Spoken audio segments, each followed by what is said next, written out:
Every song from the BTO album Not Fragile are there. Track 1, track 2, the hits, the deep cuts. But that doesn't necessarily mean the album is here.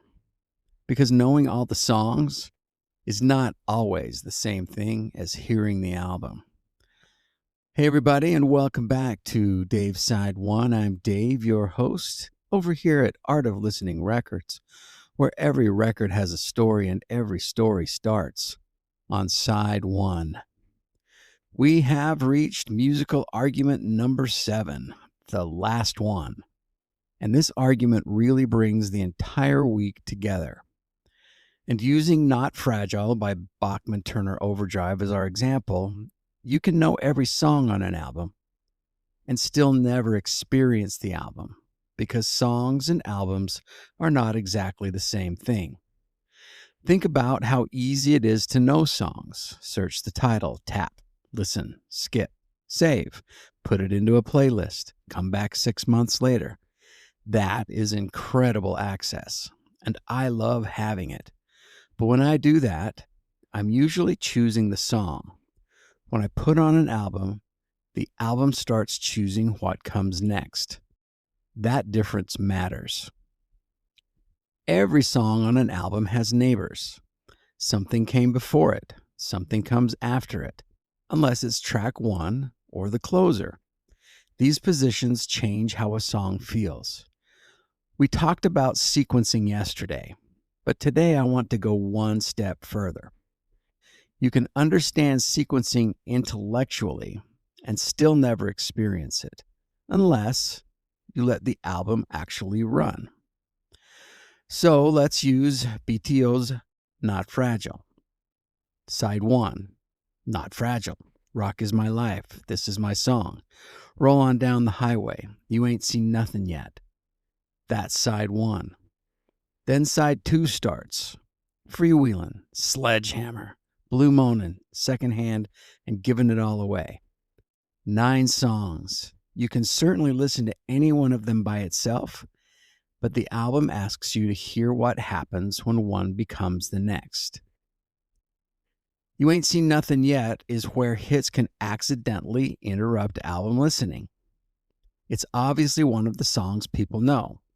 So imagine you put the album on, get to that song, and stop. You heard the hit, but the record isn't over. You haven't even reached side 2. The hit can be a destination when we're choosing songs inside the album. It's also a location on the journey. Then something happens that I love about records. Side 1 ends. Silence.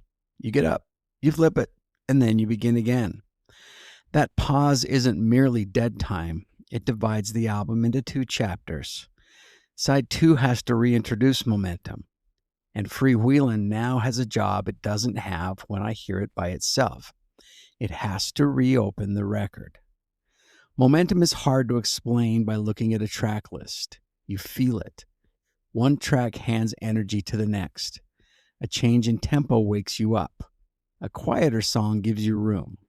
The closer tells you the journey is actually finished.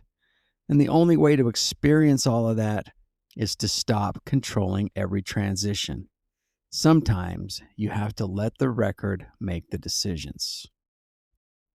So today's side 1 test is actually being rebranded, just for today, the full album test. And this one's very simple. Start at track 1, the beginning. Don't skip.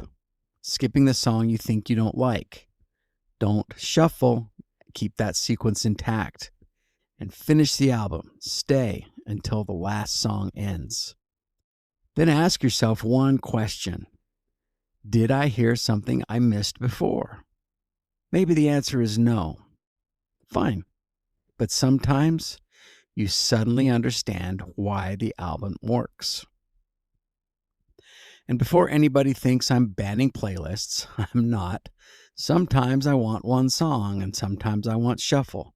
Sometimes I want 20 artists in one playlist. Those are all valid ways to enjoy music. The only point I'm making is this. Album listening is one experience. Shuffling can be another. One doesn't have to defeat the other. We just shouldn't pretend they're identical. When you listen all the way through, songs you used to skip may start making sense. The hit may feel different because of what preceded it. The deep cut may become your favorite. The closer may reveal what the whole record was building toward. And sometimes you realize the album is better than any individual song on it. That's one of the great things about this format. The whole can become something larger than the pieces. So here's my verdict. Knowing the songs gives me the pieces. Hearing the album shows me how the pieces fit. Listen to the hits, build the playlists, shuffle whenever you want. But every once in a while, start at track 1 and don't touch anything. Now on tonight's Side 1 spin, here is the final one for the 7 musical arguments this week. What album should everybody hear at least once? From the first note of track 1 to the final note of the last song, with absolutely no skipping. Come back and tell me the artist, tell me the album, and tell me what someone misses if they only know the individual songs.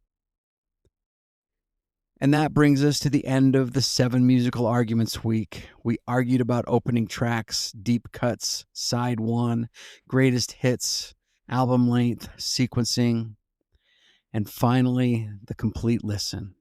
7 arguments and plenty of disagreements. Exactly the way it should be. Well, that's it for today's Side 1. Thanks for spending a little time with me, and please keep that needle in the groove. And whatever you put on next, maybe let it play all the way through. Talk to you tomorrow.